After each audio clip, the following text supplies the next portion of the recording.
Recipe നമ്മളെല്ലാവർക്കും ഒരുപോലെ പ്രിയപ്പെട്ട ഒരു നാടൻ പലഹാരമാണ്. മറ്റൊന്നുമല്ല നമ്മുടെ പഴംപൊരി. ചില സ്ഥലങ്ങളിൽ ഏത്തയ്ക്കാപ്പം എന്ന് പറയാം കേട്ടോ. അപ്പോൾ നമുക്ക് ഒട്ടും സമയം കളയാൻ നോക്കാം എങ്ങനെയാണ് നല്ല അടിപൊളി പഴംപൊരി തയ്യാറാക്കിയെടുക്കുന്നതെന്ന്. ആദ്യം തന്നെ നമുക്ക് ഏത്തയ്ക്ക ഒന്ന് സെറ്റാക്കി എടുക്കാം. അതിനായിട്ട് ഞാനിവിടെ 3 ഏത്തപ്പഴം എടുത്തിട്ടുണ്ട്. അപ്പം തൊലിയെല്ലാം കളഞ്ഞ് നമുക്കൊന്ന് റെഡിയാക്കി എടുക്കാം.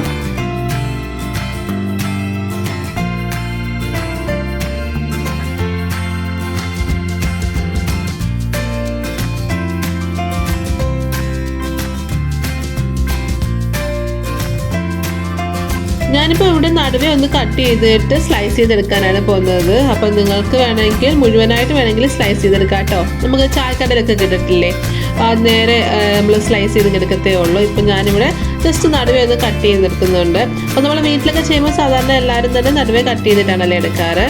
അപ്പോൾ നമുക്ക് ഒന്ന് കട്ട് ചെയ്തെടുക്കാം.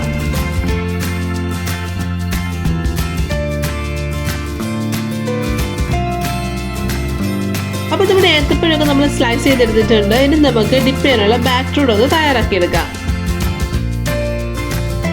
അപ്പോൾ നമ്മൾ ബാറ്റർ പ്രിപ്പയർ ചെയ്തെടുക്കാനായിട്ട് ഞാനൊരു ബൗൾ എടുത്തിട്ടുണ്ട്. ബൗളിലേക്ക് നമുക്ക് 1 കപ്പ് മൈദ ചേർത്ത് കൊടുക്കാം.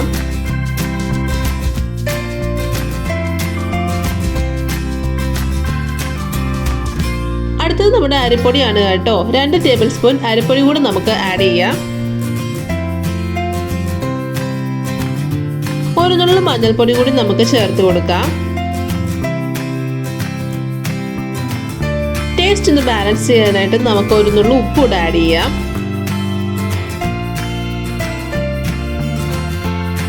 അടുത്തത് പഞ്ചസാരയാണ് കേട്ടോ. 2 ടേബിൾ സ്പൂൺ പഞ്ചസാര ചേർത്ത് കൊടുക്കാം നമുക്ക്. ഇനിയും വേണ്ടത് ജീരകമാണ് കേട്ടോ. അപ്പം ഞാൻ 1/2 ടീസ്പൂൺ ജീരകം കൂടി ചേർക്കുന്നുണ്ട്. നമുക്ക് ആവശ്യത്തിന് വെള്ളം കൂടെ ചേർത്ത് കൊടുക്കാം.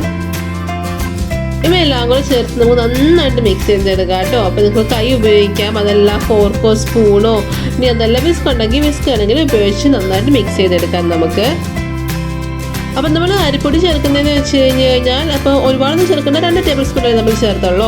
ആ ഒരു ക്രിസ്പിനെസ്, ആ പുറമേയുള്ളൊരു ശരീരം ഒരിച്ചിലിന് വേണ്ടിയാണ് കേട്ടോ നമ്മൾ അരിപ്പൊടി ചേർക്കുന്നത്. മഞ്ഞൾപ്പൊടി ചേർക്കുമ്പോൾ നല്ലൊരു മഞ്ഞ കളർ കിട്ടാൻ വേണ്ടിയാണ് നമ്മൾ മഞ്ഞൾപ്പൊടി ചേർക്കുന്നത്.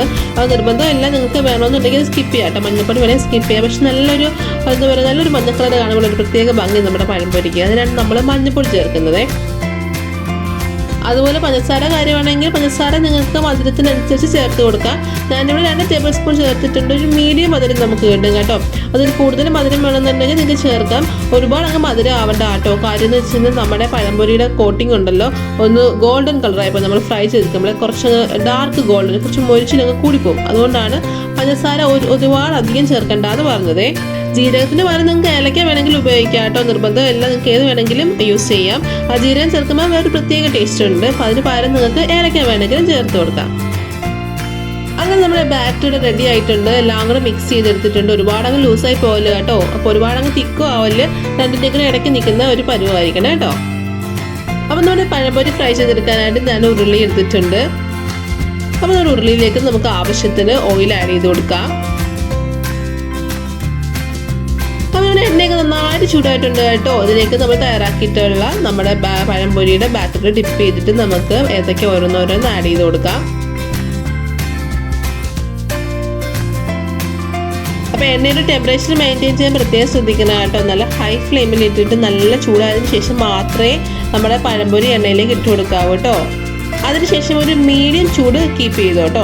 കാര്യം എന്ന് വെച്ച് കഴിഞ്ഞാൽ ഒരുപാട് നമ്മുടെ ടെമ്പറേച്ചർ കൂടിക്കഴിഞ്ഞാൽ, ഫ്ലെയിം കൂട്ടി വെച്ച് കഴിഞ്ഞാൽ പുറം നല്ല മൊരിഞ്ഞ് കിട്ടും, ഉള്ളിൽ ഒട്ടും വേവാതെ നമുക്ക് എടുക്കേണ്ടി വരും. അപ്പോൾ അതുപോലെ നമ്മുടെ ഫ്ലെയിം കുറച്ച് വെക്കുവാണെങ്കിൽ എണ്ണ വല്ലാതെ കുടിക്കുകയും ചെയ്യുക. അപ്പോൾ ഒരു മീഡിയം ഫ്ലെയിം മെയിൻറ്റെയിൻ ചെയ്യാൻ പ്രത്യേകം ശ്രദ്ധിക്കുക. നമ്മൾ എണ്ണയിൽ നിന്ന് കോരുന്ന സമയത്ത് ഒന്ന് ഹൈ ഫ്ലെയിമിലാക്കിയിട്ട് കോരിയെടുക്കുക. അപ്പോൾ ഒട്ടും എണ്ണ കുടിക്കാത്ത നല്ല അടിപൊളി പഴംപൊരി നമുക്ക് കിട്ടുവേ. അപ്പം നമ്മുടെ പഴംപൊരി 2 സൈഡും അങ്ങോട്ടും ഇങ്ങോട്ടും തിരിച്ചും മറിച്ചൊക്കെ ആയിട്ട് ചെറിയൊരു ഗോൾഡൻ ഷെയ്ഡൊക്കെ വരാൻ തുടങ്ങിയിട്ടുണ്ട്. നമുക്ക് എണ്ണയിൽ നിന്ന് കോരി മാറ്റാം. അങ്ങനെ നല്ല ടേസ്റ്റുള്ള നമ്മുടെ നാടൻ പഴംപൊരി ഇവിടെ റെഡി ആയിരിക്കുകയാണ്.